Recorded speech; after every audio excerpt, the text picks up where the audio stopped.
Bikin happy, kesaksian jujur Sri Mulyani, 7.000 triliun perjuangan Jokowi tebus utang Indonesia. Sekarang kita cek betul, kita monitor betul, kita pantau betul. Karena anggaran kita ini gede banget. Besar sekali. APBN, APBD, kemudian anggaran di BUMN, besar sekali. Even Jerman, itu semuanya sudah di atas 60, bahkan ada yang di atas 100%. Jadi kenapa kok mereka tetap bisa jalan, ekonominya pulih? Ya karena memang APBN-nya dijadikan tools dan kemudian membuat ekonominya balik, ekonomi aktivitas muncul, maka kemudian mereka mendapatkan penerimaan. Satu hal lagi untuk hal ini, dunia semua menteri keuangan ini sekarang semuanya juga harus menyehatkan APBN-nya karena kerja keras. Jadi di G20 ini menteri-menteri keuangan pada saling lihat bagaimana cara kita merecover APBN kita. Makanya ada Global Taxation Agreement, karena mereka tahu tax itu bisa evade, bisa mereka menghindari dari satu jurisdiksi. Amerika saja merasakan gitu.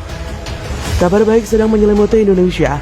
Utang luar negeri Indonesia menyusut di tengah banyaknya negara di ambang kebangkrutan. Bahkan tidak cuma itu, utang pemerintah pun semakin sehat karena penurunan rasio terhadap produk domestik bruto.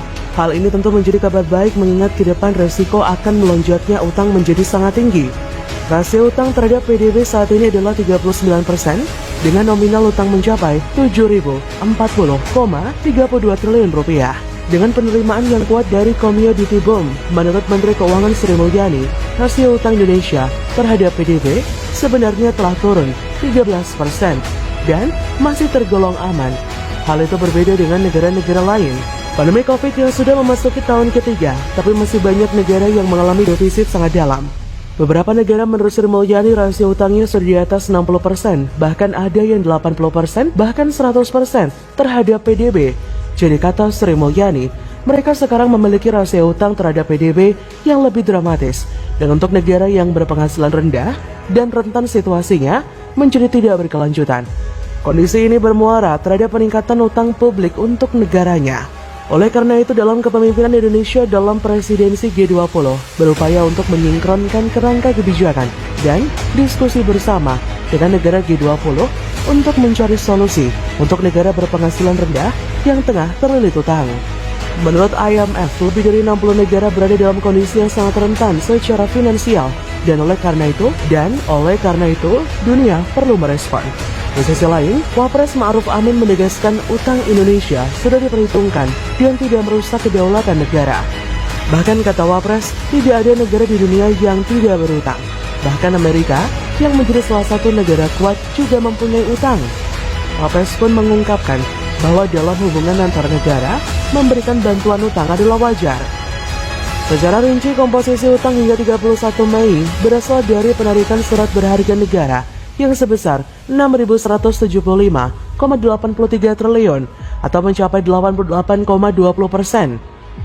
Dalam bentuk rupiah domestik sebesar 4.934,56 triliun yang berasal dari penerbitan surat utang negara sebesar 4.055,03 triliun dan surat berharga syariah negara 879,53 triliun. Selain itu, kepemilikan SBN tradable oleh investor asing terus menurun sejak 2019 yang mencapai 38,57% hingga akhir 2021 yang mencapai 19,05% dan per 7 Juni 2022 mencapai 16,74%.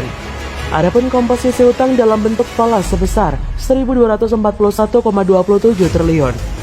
Sementara itu komposisi utang yang berasal dari pinjaman sebesar 826,4 triliun atau mencapai 11,8%. Terdiri dari pinjaman dalam negeri sebesar 14,74 triliun. Kemudian, utang yang berasal dari pinjaman luar negeri sebesar 811,67 triliun. Terdiri dari pinjaman bilateral, multilateral, dan commercial banks. Kementerian Keuangan mengklaim portofolio utang dijaga agar terus optimal, sehingga peningkatan utang pun telah diperhitungkan secara matang demi mendapat resiko dan biaya yang paling efisien. Dari segi jatuh tempo, Kemenke menyebut komposisi utang pemerintah dikelola dengan mempertimbangkan kemampuan bayar dan kapasitas